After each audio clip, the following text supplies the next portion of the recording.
We've had actually a little rain here, but today was a beautiful day. It's just great to be here. I miss California. I don't get here as much as I would like to. And I wanted to record this podcast. Today's show is about vision, perception, inflammation, and how to use some essential oils to help improve our vision, perception, and just open up our health. I'm in the middle of teaching an aromatherapy certification course. We're actually almost done. We're in week 5, and it's been just a fantastic course. In the background, there's a couple of coyotes which are singing, so you might hear them. There they are. I'd like to start with a story that is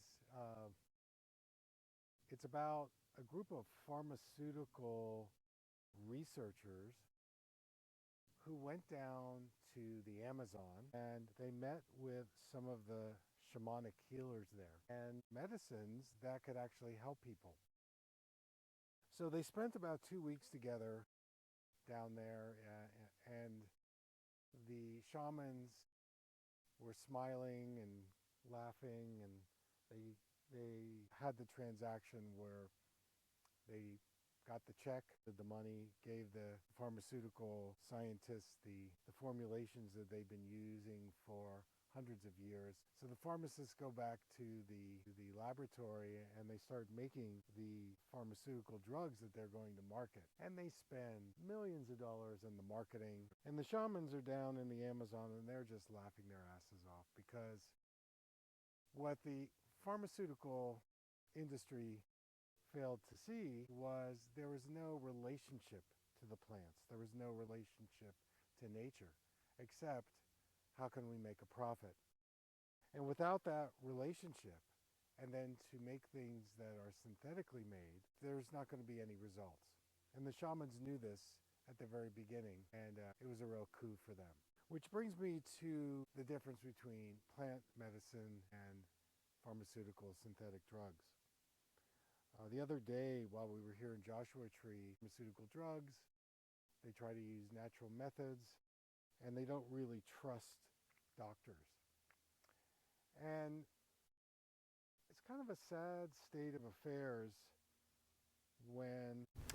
So one of the questions I pose to you, friends, is that if you're suffering from vision problems, if you just got a diagnosis, or you have a loved one that's dealing with possibly blindness or surgery, things like that.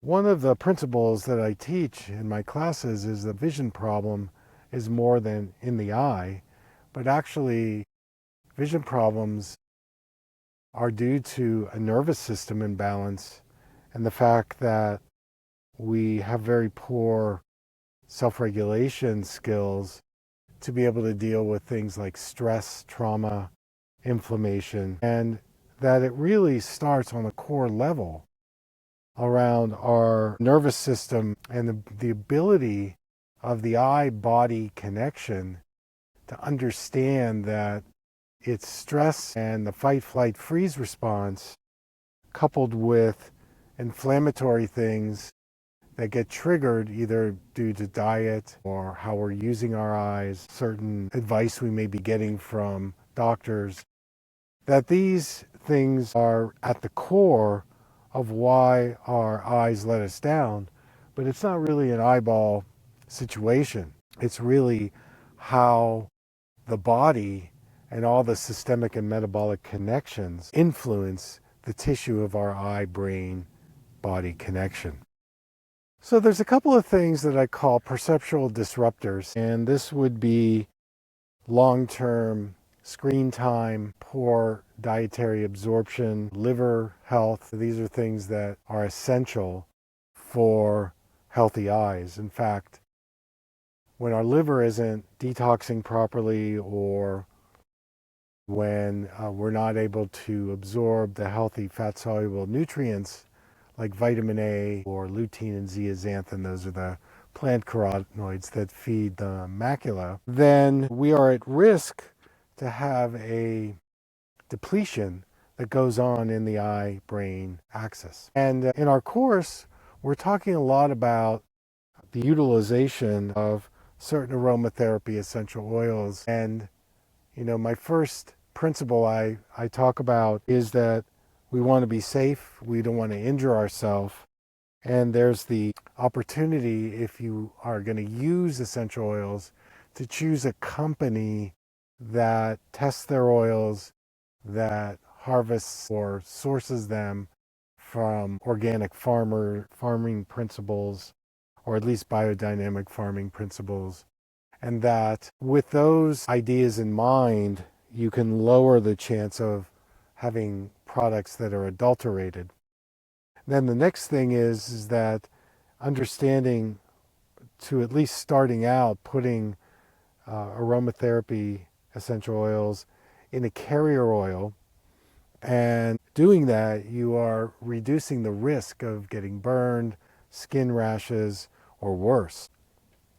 We talk about certain carrier oils like fractionated coconut oil is a really nice carrier oil, or jojoba oil, and even sweet almond oil. Those are great carrier oils, especially if you can source them organically.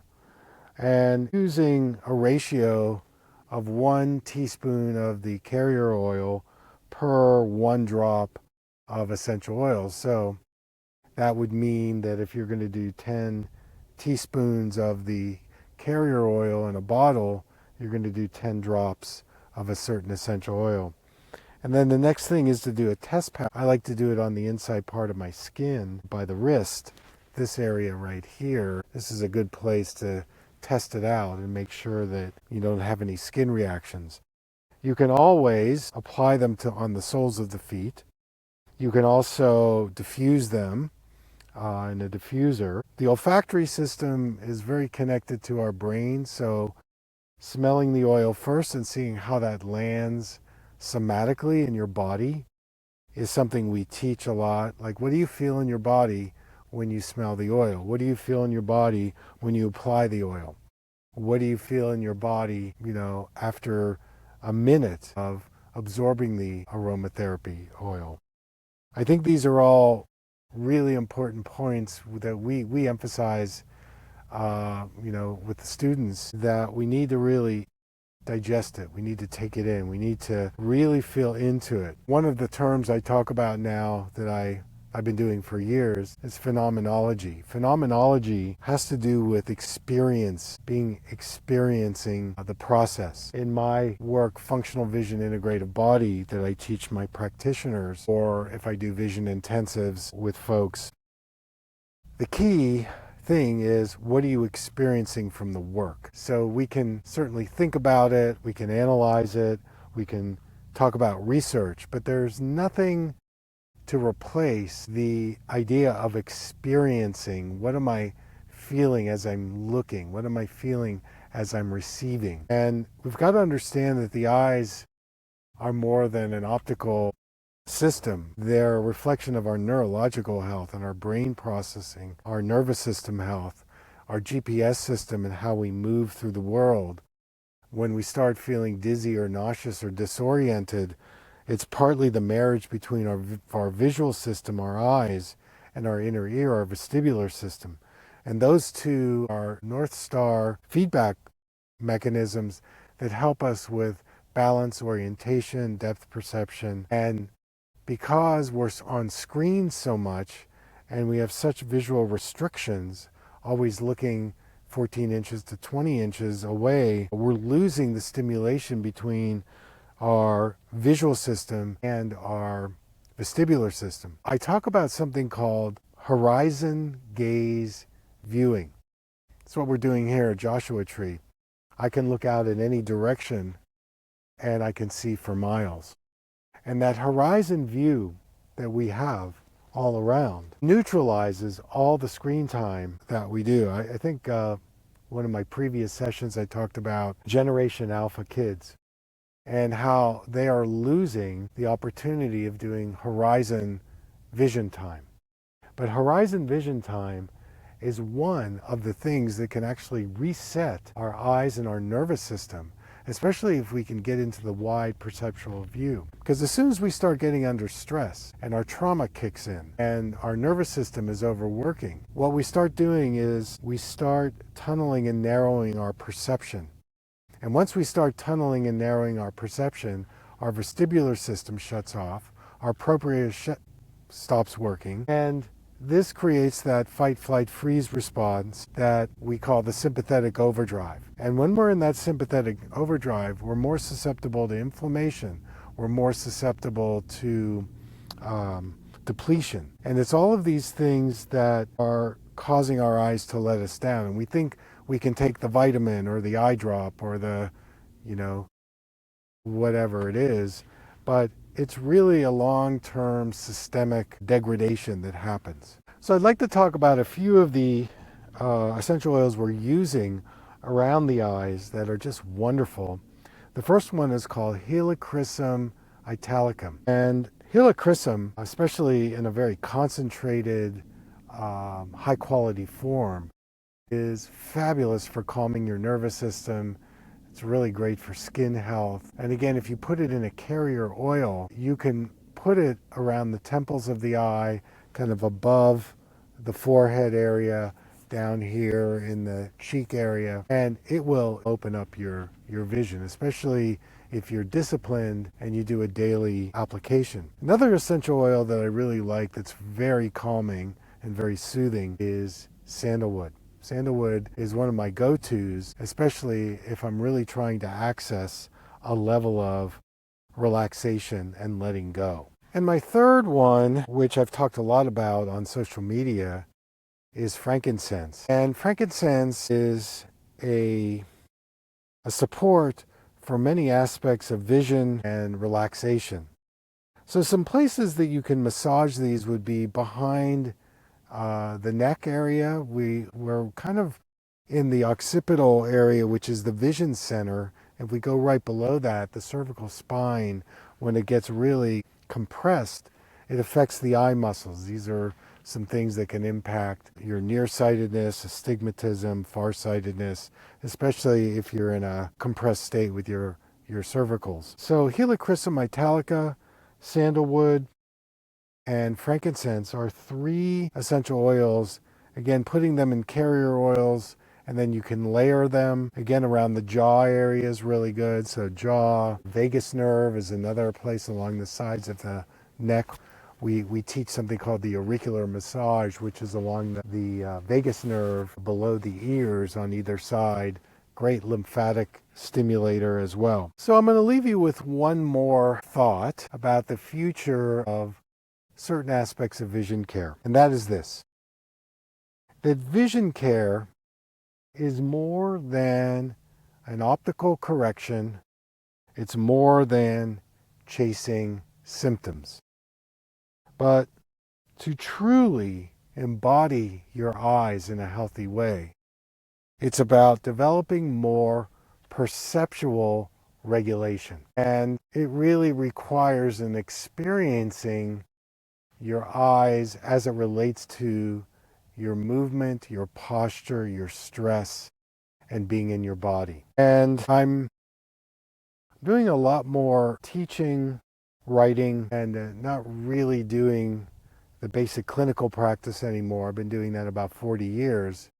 I do offer a limited amount of one-on-one, I call vision intensives, which are 2 and 3 hours in length. So it's a very deep dive into making a long-term change. Not chasing symptoms, not at the fix-it model. The other way is through my March 18th cohort, which is a very small online interaction with me about really expanding your perception through experiencing. The only other event I'm going to be doing this year is September 10th to 13th in Central California. And that's going to be an in-person retreat. My only one this year. So if you're interested in any of those, I'll put the links in the notes. And in the meantime, I I want to thank you for being part of our community. We send you good vibes from Joshua Tree today, and hope you're having a good spring, and wish you health and happiness. That's our show for today. Take care, everybody.